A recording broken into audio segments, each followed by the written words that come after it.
Hi అండి. అందరూ ఎలా ఉన్నారు? బాగున్నారా? నేనైతే చాలా బాగున్నాను. మీరందరూ కూడా చాలా చాలా బాగుంటారని అనుకుంటున్నాను. ఈ మధ్య చాలా వర్షాలు పడుతున్నాయి గదండీ! అసలు సమ్మర్ నుండి సమ్మర్ లాగా లేదు. సో, వర్షాకాలం అయితే కంటిన్యూగా ఫుల్లు వర్షాలు పడుతున్నాయన్నమాట.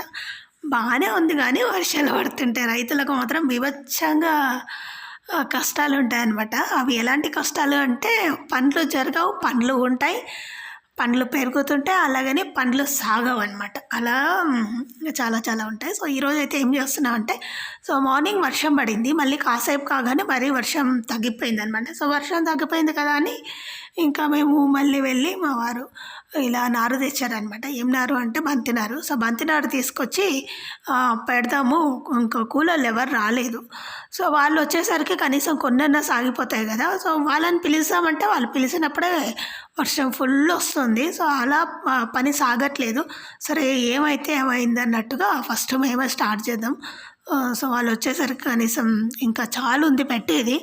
సో, కొంతన్నా సాగుతాయి కదా అన్నట్టుగా మేమిద్దరం స్టార్ట్ చేసామనమాట ఈరోజు.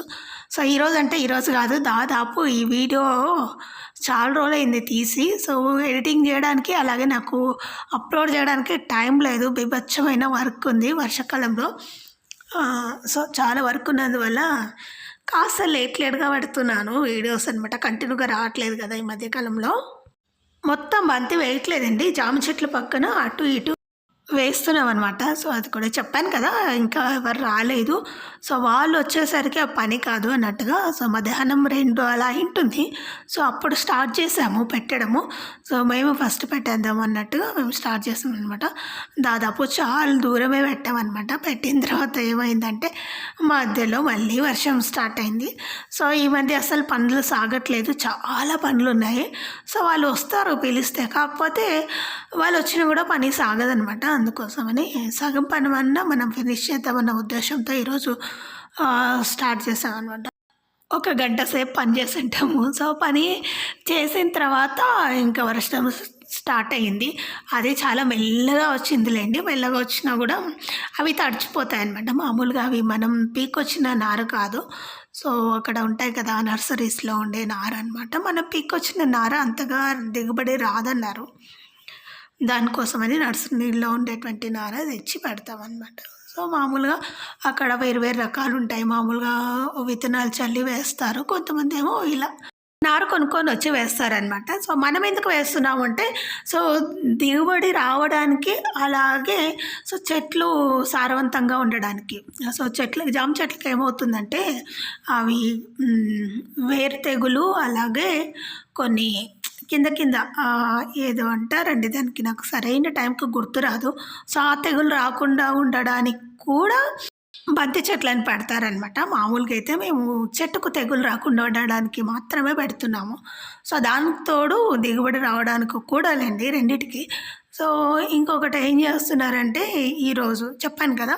మేము ఆ రోజు వేసాము, గంట సేపు వేసాము. గంట సేపు తర్వాత ఇంకా వర్షం వచ్చేసిందనమాట. వర్షం రాగానే మేము ఇంక వెళ్ళిపోయాము.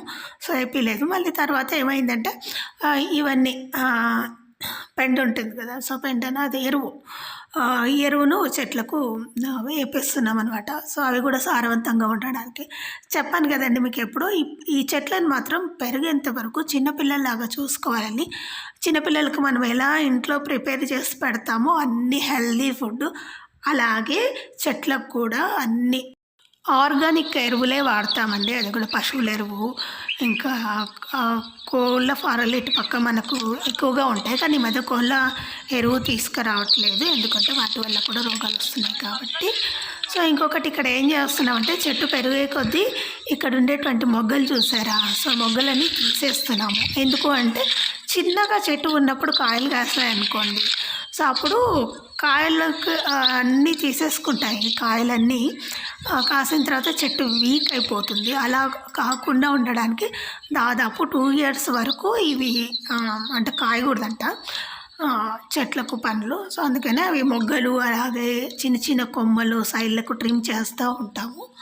సో, ఇవన్నీ నాకు నేనుగా నేర్చుకోలేదండి. మా వారు నేర్పించారు. సో, తనను చూసే నేను అన్నీ నేర్చుకోవడం స్టార్ట్ చేశాను మెల్లమెల్లగా. నేను పని వర్క్ అవన్నీ.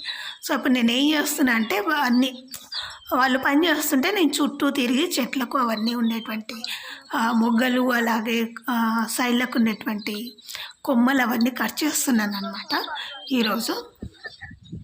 చూడండి ఇలా పువ్వులన్నీ తీసేసి పాడేసేయాలి. అప్పుడే బలంగా పెరుగుతుందనమాట. కొన్ని రోజులకు చెట్టు పెరిగిన తర్వాత ఆరోగ్యకరమైనటువంటి పండ్లు అలాగే హెల్దీ అయినటువంటి చెట్టు రెడీ అవుతుందనమాట. సో ఇక్కడ మనము మీకు గుర్తుందా వినాయక చవితి రోజు వేసాం చూడండి విత్తనాలు, అదే ధనియాలు వేసాం కదా. సో ధనియాలు వేసినప్పుడు ఈ కొత్తిమీర వేసింది, చాలా పెద్దగా అయింది. సో నేను కొంచెమే తీసుకుంటున్నాను, ఎందుకంటే వర్షాలు పడుతున్నాయి కదా. ఈరోజు ఈవినింగ్ స్నాక్స్ చేసుకుందామన్న ఉద్దేశంతో కొత్తిమీర దింపుతున్నాను. సో చాలా సంతోషంగా ఉంది. కొన్ని రాలేదండి, కొన్ని పెరిగాయి. మేబీ ఇక్కడ ఎంత సౌడు ఉన్నందువల్ల కావచ్చు. మనం పెండ కూడా వేసాం కానీ అన్నీ బాగా వచ్చాయి. కొత్తిమీర మాత్రమే కొంత పోయింది, కొంత వచ్చిందనమాట. దాంట్లో కొంచెం పీక్కొని వాడుకుంటూ ఉంటాను. సో అన్నీ ఒకేసారి తెంపొద్దని అంటారు కదా. సో మీ సజెషన్ విని నేను అన్నీ ఒకేసారి తెంపి పెట్టుకోకుండా ఇలా అవసరమైనప్పుడు మాత్రం తెంపి పెట్టుకుంటున్నాను. ఈ వర్షాలు రాగానే బజ్జీలు తినాలనిపిస్తుంది. మామూలుగా అయితే నాకు మిరపకాయ బజ్జీ ఇష్టం, కానీ ఏం చేస్తాం, మిరపకాయలు ఏమి ఉన్నాయి కానీ మిరపకాయలు అవి చాలా కారంగా ఉన్నాయి. మిరపకాయలు తింటే పైకి పోతాం అనమాట. సో అంత కారమైన ఉన్నాయి. సో అయినా అంత చిన్న మిరపకాయలతో బజ్జీలు చేస్తే అంత టేస్ట్గా ఏమి ఉండవు అనమాట. సో అందుకోసమని ఏమున్నాయని చెక్ చేస్తే ఇంటి ముందు కొత్తిమీర ఉంది, ఇంట్లోనేమో ఉల్లిపాయలు ఉన్నాయి. సరే ఉల్లిపాయ బజ్జీ చేద్దామనేసి ఉల్లిపాయలు బాగా కడిగి కట్ చేసి చిన్నగా ఇంటి ముందు ఉండేటువంటి కొత్తిమీర తెంపి దాన్ని కూడా అన్ని కాడలన్నీ చుంచేసి కడిగి బాగా తర్వాత చిన్న కట్ చేసి అందులో వేసాను. తర్వాత దాంట్లో కొంచెం శనగపిండి, ఉప్పు, కారం, లైట్గా పసుపు వేసి అవన్నీ ఉల్లిపాయలన్నీ బాగా విడివిడిగా అయ్యేంత వరకు అంటే పిండిని బాగా పిసికేయాలి, కలిపేయాలి. సో కలిపిన తర్వాత లైట్గా కొన్ని నీళ్లు కలుపుకుంటూ తర్వాత కలుపుకోవాలన్నమాట బజ్జీ పిండికి. సో ఎక్కువ నీళ్ళు పోసుకోకూడదు, మరీ తక్కువ పోసుకోకూడదు అనమాట. ఎక్కువ నీళ్ళు పోస్తే ఏమవుతుంది అంటే మొత్తం నూనె అంతా పీల్ చేసుకుంటాయి బజ్జీలు, అప్పుడు తినడానికి ఇష్టం ఉండదు మనకు. సో ఆయిల్గా అనిపిస్తుంది. అలా ఉండకూడదు అంటే కొంచెం ఇలా జారుడుగా కాకుండా మళ్ళీ జస్ట్ అలా కొంచెం లైట్గా పడేలాగా చేసుకోవాలన్నమాట బజ్జీలు. సో అప్పుడే అవి నూనె పీల్చుకోకుండా ఈక్వల్గా నీట్గా సరే టేస్టీగా కూడా ఉంటాయి. సో మనం ఫ్రెష్ కరివేపాకు వేసుకున్నాం అనుకోండి, ఇంకొంచెం కరివేపాకు అలాగే కొత్తిమీర వేసుకున్నా సరే సూపర్గా ఉంటుంది. కరివేపాకు తీసుకుందాం అనుకున్నా కానీ అక్కడెక్కడో లోపల చెట్లలో ఉంది. ఈ వర్షానికి అక్కడ పోయి ఎవరు తెస్తారు అన్నట్టుగా పోలేదు లోపలికి. జస్ట్ మన ఇంటి ముందు ఉండే కొత్తిమీర మాత్రం తెచ్చి వేసాను. సో తర్వాత కొద్దిసేపు కలిపి పెట్టుకున్న తర్వాత నూనె వేడైన తర్వాత ఇలా సో మరీ జారుడుగా కాకుండా ఇలా జస్ట్ కాస్త టైం తీసుకొని పడేలాగా వేసుకుంటే అస్సలు నూనె పీల్చుకోవు, చాలా బాగా వస్తాయి అన్నమాట బజ్జీలు. సో టేస్టీగా కూడా ఉంటాయి అన్నమాట. నేను మన ఛానల్లో చాలా రకాల బజ్జీలు చేశానండి, చాలా రకాలు పెట్టాను. సో డైలీ మన వ్లాగ్స్ ఎవరైనా చూడకపోతే ప్లీజ్ చూడండి.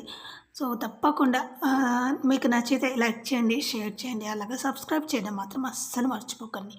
అలాగే మీ ఫ్రెండ్స్ అండ్ ఫ్యామిలీ మెంబర్స్ గ్రూప్లో కూడా మన ఛానల్లో షేర్ చేయండి. చూసారు కదండి బజ్జీలు వేడిగా రెడీ అవుతున్నాయి. సో ఉల్లిపాయ బజ్జీలు ఇలా మనం ఇట్లా మెదిపి వేస్తే విడివిడిగా వచ్చేస్తాయి అనమాట. లేదనుకోండి ముద్దుగా వస్తాయి, తినడానికి కూడా బాగుండదు, అలాగే అవి ఉడకవు కూడా అనమాట. సో ఉల్లిపాయలు సరిగ్గా ఉడకవు, అలాగే పిండి ఉడకదు, తినేటప్పుడు క్రంచీగా వస్తాయి. అంత టేస్టీగా అంటే ఉల్లిపాయ ఉడకపోతే అదొక క్రంచీ ఉంటుంది కానీ అస్సలు తినబుద్ధి కాదు. సో ఇలా బాగా ఫ్రై అయిన తర్వాత సో లోపల కూడా సాఫ్ట్గా ఉంటుంది, మరీ సాఫ్ట్గా ఉండదు, అలాగని మరీ క్రిస్ప్గా ఉండకుండా ఉంటాయి. సో సూపర్ టేస్టీగా ఉంటాయి అన్నమాట. తర్వాత వచ్చేసి ఇవన్నీ తీసి పక్కన పెట్టేశాను, బజ్జీలు చేశాను అనమాట. ఇంకొంచెం మన దగ్గర అరటికాయలు ఉన్నాయన్నమాట 2, ఆ అరటికాయలను కూడా బాగా కడిగి కట్ చేశాను ఇలా చిన్న ముక్కలుగా. 2 పచ్చిమిరపకాయలు ఉంటే వాటిని కూడా కడిగి పొడవుగా చీల్చి వేసాను. సో ఈ అరటికాయలు ఏంటంటే పెద్దగా స్పైసీగా ఏమి ఉండవు, ప్లస్ టేస్టీ కూడా ఉండవు కాయలు. సో దాంట్లో మనం ఏం కలుపుతామో వాటి వల్లనే వాటికి టేస్ట్ వస్తాయి అన్నమాట. దానికోసమని ఇందులో ఎక్కువ పిండి కలపకుండా సో అదే దాంట్లో ఉండేలాగా కొంచెం అరటికాయలు వేసుకున్న దాంట్లోనే కారం, ఉప్పు, అలాగే పచ్చిమిరపకాయలు వేసాం కదా, అన్నీ ఒకసారి కారం, ఉప్పు వాటికి అంటుకునేలాగా వేసుకోవాలి. తర్వాత పైన జస్ట్ 1 స్పూన్ అంటే 1 స్పూను శనగపిండి వేసి బాగా కలిపేసుకోవాలి. సో దీంట్లో పెద్దగా నీళ్లు కలపం మనము, ఎందుకంటే వాటికుండే తడి వల్లనే అవి ఆ నీళ్ళు పీల్చేసుకుంటాయి అన్నమాట. లేదనుకోండి నీళ్ళు నీళ్ళు పడి మన మొహానికి చిట్లుతుంది నూనె అనమాట. అలా చిట్లకుండా ఉండాలంటే ఇలా కలుపుకోవాలి. అలాగే మనకు కారం, ఉప్పు కూడా పర్ఫెక్ట్‌గా పట్టుకుంటుందనమాట. శనగపిండి వేసి కలిపినప్పుడు వాటికుండే అరటికాయలకు పట్టుకొని క్రిస్పీగా వస్తాయి. లోపల సాఫ్ట్‌గా ఉంటాయి. తినేటప్పుడు సూపర్‌గా ఉంటాయన్నమాట. ఎవరికైనా అరటికాయ బజ్జీలు ఇష్టం లేని వాళ్ళు ఇలా తింటే సూపర్‌గా ఉంటాయి. సో, అరటికాయ బజ్జీలు అంత బాగుండవండి. ఇలా ఫ్రై చేసుకొని తింటే చారులో కానీ, టైం పాస్ కానీ తినడానికి కూడా సూపర్‌గా ఉంటాయి. ఇలా విడివిడిగా పడిపోతాయన్నమాట. మనం ముద్దగా వేసినా సరే అవేం అతుక్కొని ఉండవు. సో, విడివిడిగా ఇలా పడిపోతాయి. సో, తినడానికి కూడా సూపర్‌గా ఉంటాయి. ఇవి స్టోర్ చేసుకోవచ్చా అంటే చేసుకోవచ్చు. రేపటి వరకు ఉంటాయి. కాకపోతే తొందరగా తింటేనే బాగుంటాయన్నమాట. మరీ లేట్‌గా తింటే కాస్త మెత్తబడిపోతాయి. మనమన్నీ మన పొలంలో పండించినవండి ఇవన్నీ. సో, ఏవి అందుబాటులో ఉంటే అవి తీసుకొని చేసేసుకోవచ్చనమాట బజ్జీలు. మన క్రియేటివిటీని బట్టి మనం ఎలాగైనా మార్చుకోవచ్చు. ఆకుకూరల బజ్జీలు, లేదా అరటికాయ బజ్జీలు, తోటకూర బజ్జీలు, ఇంకా వంకాయ బజ్జీలు, ఇంకా చాలా చాలా బజ్జీలు వచ్చు. మన ఛానల్‌లో కూడా చేసి పెట్టాను. ఒకవేళ ఎవరికన్నా ఇంట్రెస్ట్ ఉంటే ప్లీజ్ చెక్ చేయండి. చూసారుగా వేడి వేడి బజ్జీలు రెడీ అయ్యాయి. మీరు ఎవరైనా తినకపోతే తిందాం రండి. ఉంటాను. నెక్స్ట్ వీడియోలో కలుసుకుందాం. బాయ్.